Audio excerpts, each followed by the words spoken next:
McKenzie is the ball.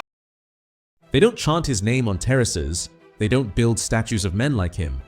Because Duncan McKenzie never played to win headlines. He played to make people feel something. He could dribble like poetry, launch a ball from halfway like it had dreams, and leave defenders chasing shadows and regret. But in a game obsessed with control, he was too unpredictable, too free, too McKenzie. He once jumped over a Mini Cooper, threw a golf ball the length of a pitch, scored goals with the audacity of a man who didn't care if you approved. He was a footballer, a performer, a beautiful rebellion the system never learned to love. And when the curtain closed, no tribute, no cap, no farewell. They called him a maverick. But the truth? They just didn't know what to do with someone that original. Subscribe if you still believe the game needs magic, not machines. He came from Grimsby, born June 10th, 1950, but football knew he didn't belong to any one place. Duncan McKenzie was born with a gift most players never find, not speed, not strength, but the freedom to improvise. He joined Nottingham Forest as a teenager in 1969. By the early 1970s, he wasn't just on the team sheet, he was the reason fans turned up on Saturday. And then everything changed.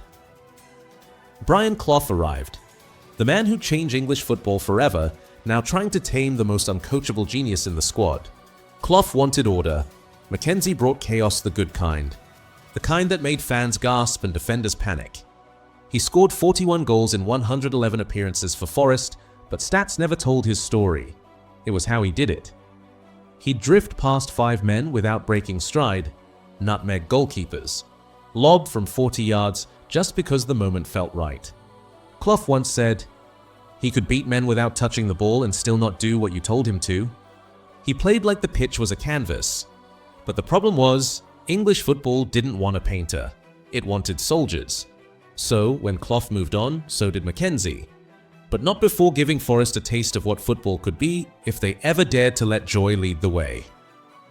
1974. Leeds United were kings of English football. But their empire was crumbling. Don Revie had left. Clough arrived and left even quicker. Into that storm walked Duncan McKenzie. Leeds signed him from Forest for £240,000, big money then. They wanted magic. They got a magician no one could predict. McKenzie made 66 appearances, scored 26 goals, but none of that explains what he was like. He didn't just play football, he disrupted it. One moment he'd flick the ball over a defender's head, the next he'd chip the keeper from 35 yards with a smile. He destroyed Queen's Park Rangers in the 1975 FA Cup quarter, final 2 goals, 1 assist, and a performance that made headlines scream, "McKenzie runs riot." Fans worshipped him, but within the club whispers, he's not disciplined, he doesn't track back, he's too unpredictable. And yet, when Leeds reached the 1975 European Cup final, it was McKenzie's spark that had lit the path.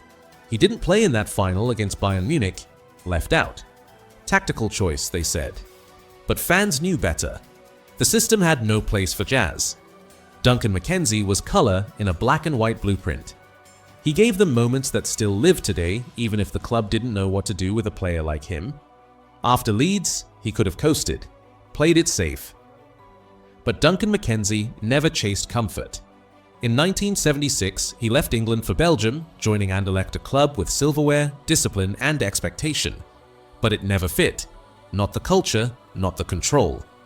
Belgium played by the book, McKenzie didn't even carry one. His time there was short. No glory, no breakthrough. Just the wrong stage for the right act. So he returned to England. To Everton. And for a brief moment, the spark caught fire again. Between 1976 and 1978, he played 48 matches, scored 14 goals.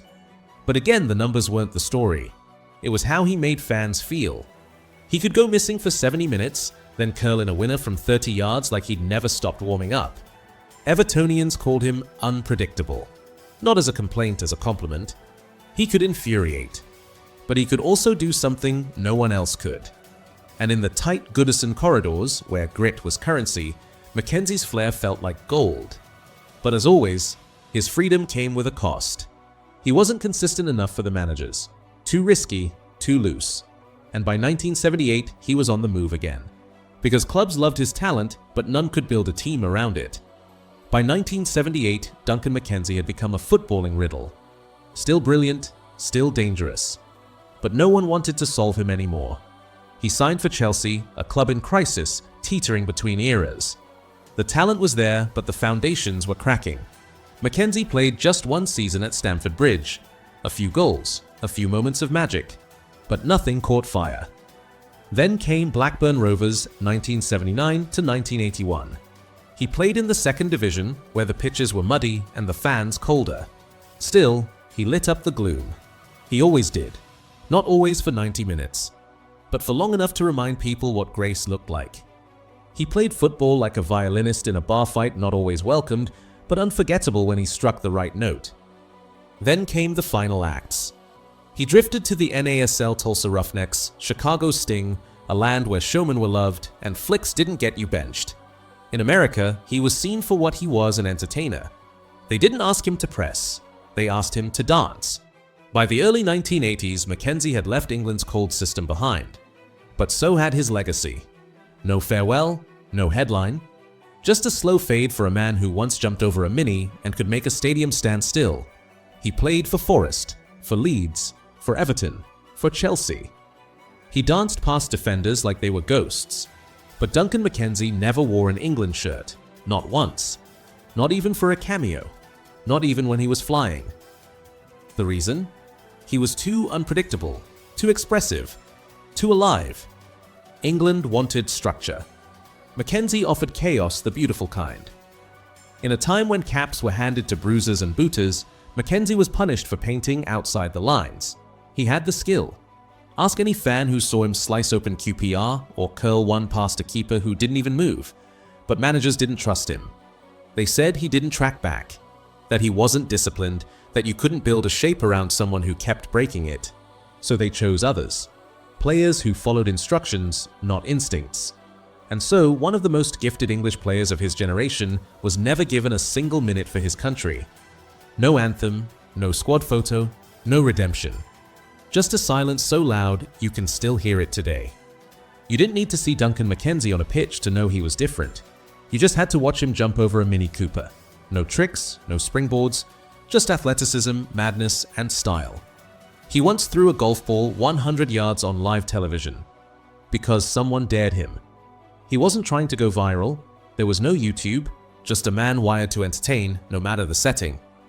At a time when footballers were expected to keep quiet, McKenzie made noise with a smile. He became an after-dinner speaker, a TV guest, a pundit with stories no one else could tell. He didn't need to embellish. Real life had already been surreal enough. But it wasn't all applause. People laughed at him, called him flaky, a novelty act. As if artistry was a weakness, as if creativity was a crime. But ask the fans, the ones who still talk about him in pubs, who remember the nutmegs, the chips, the moments that made football feel alive, and they'll tell you he wasn't a clown. He was a showman. And showmen don't follow scripts, they write them. He didn't win the first division, he didn't play for England, he didn't get a testimonial, and yet the people who saw him, they never forgot him. Duncan McKenzie wasn't a failure. He was a victim of a football culture that didn't know how to use him. Too flamboyant, too clever, too joyful in a world that wanted gritted teeth and tactical obedience. Managers couldn't box him, pundits couldn't measure him. So they left him out of the conversation. But the fans, they kept his name alive. He became folklore at Forest, a flash of defiance at Leeds, a cult hero at Everton, a mystery that no coach could unlock. There's no statue, no mural, no song. But there are memories that come back like electricity every time someone says, "Do you remember McKenzie?" He didn't fit the mold. He broke it. And that was his gift. There's no statue of Duncan McKenzie, no plaque, no tribute game, no mainstream myth. Just a whisper that travels pub to pub, from fan to fan, like an old song that only the real ones remember. Because Duncan didn't play for legacy. He played for joy. He wasn't polished. He wasn't safe. But for 10 seconds at a time, he could make the game feel like magic again. Not every player leaves behind silver. Some leave sparks.